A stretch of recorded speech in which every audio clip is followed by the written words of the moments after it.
beaucoup, Isabelle. Nous, on revient dans quelques secondes avec Albert. Moi j'ai une question, pourquoi Alors, vous avez fait ça? Alors expliquez-nous pourquoi vous l'avez accepté. Vous avez Pas choisi. tous à la fois. Hop, parce qu'on va discuter évidemment du dernier album et aussi du concert, parce qu'il y a un concert bientôt. Oui, il y a un concert qui sera donc le 6 décembre au Divan du Monde. C'est ça, mardi prochain. Donc mardi prochain. Bon, alors tout à l'heure justement, on commençait à parler un petit peu des textes et tu nous disais que ça parlait pas mal de politique, ça parle aussi de religion. Et alors justement, quels sont les messages que tu cherches à faire passer à travers ces chansons? Quelles sont les idées que tu revendiques? Alors ça ne parle quand même pas que religion. Non, il y a beaucoup d'autres choses. Hein. Il y a les femmes aussi, ça parle de... Le message, c'est le message, je me mets du côté du peuple, c'est-à-dire, à côté de cette démission du peuple et de la classe politique, je me mets côté peuple pour essayer de faire entendre un petit peu plus ce qu'on ne veut pas entendre dans la rue. Mais alors comment on mêle justement démarche artistique et politique? Parce que là, c'est faire de la politique finalement, mais au sens noble du terme. Ouais. J'ai pas compris le début. Mais tout simplement, est-ce que c'est pas difficile de rester dans l'artistique, dans la création, quand on veut aborder ce type de sujet? C'est moins facile que de faire une chanson d'amour, je pense. Ça reste des mots, donc après il faut toujours trouver le mot juste pour parler de l'idée vraie.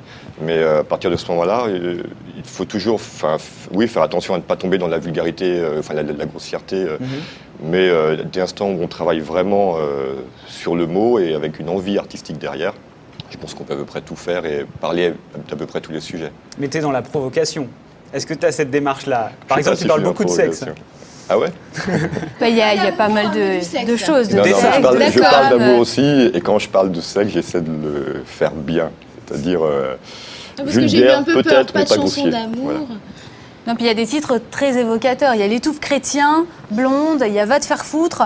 C'est vrai qu'en fait, c'est un style musical et des messages qui ne laissent pas indifférents. Quand on écoute l'album, soit on adore et soit on accroche tout de suite, soit on n'aime pas du tout et on...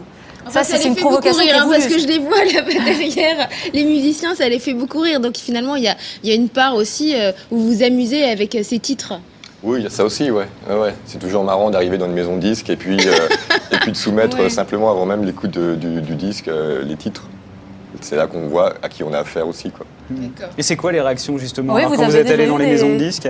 Qu'est-ce qui s'est passé? Ça a été, j'ai pas trop... J'ai changé de maison de disques pour le deuxième album, mais ça s'est fait assez rapidement par des gens visiblement qui voyaient rien de choquant en lisant les titres. La preuve.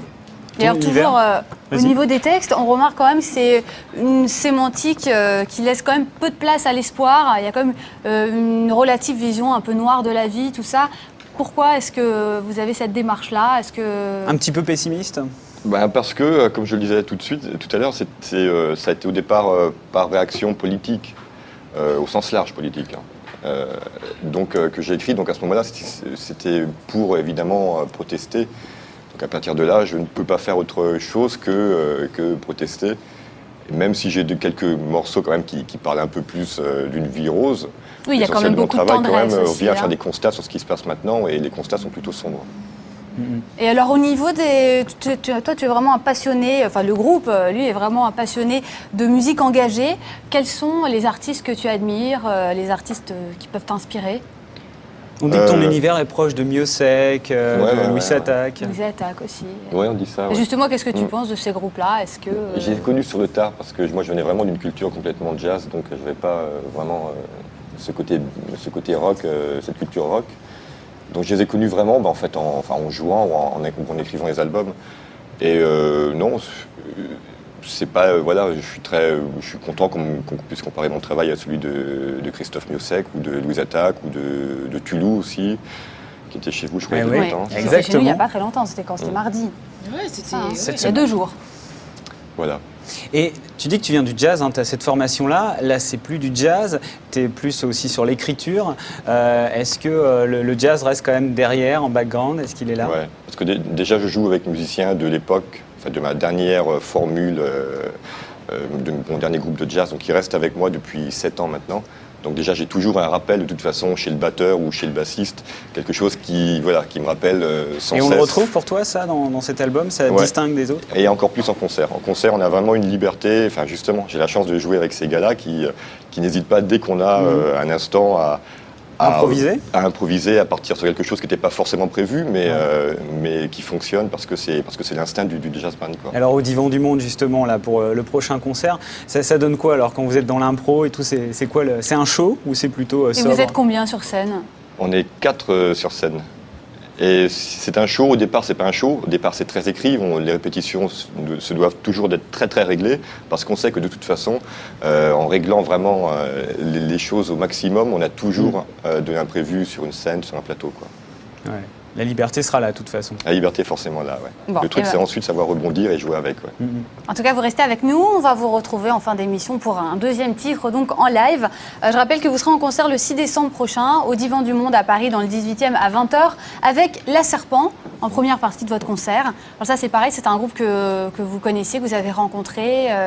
On s'est rencontrés une fois, il y a quelques mois, très sympa. Très sympa.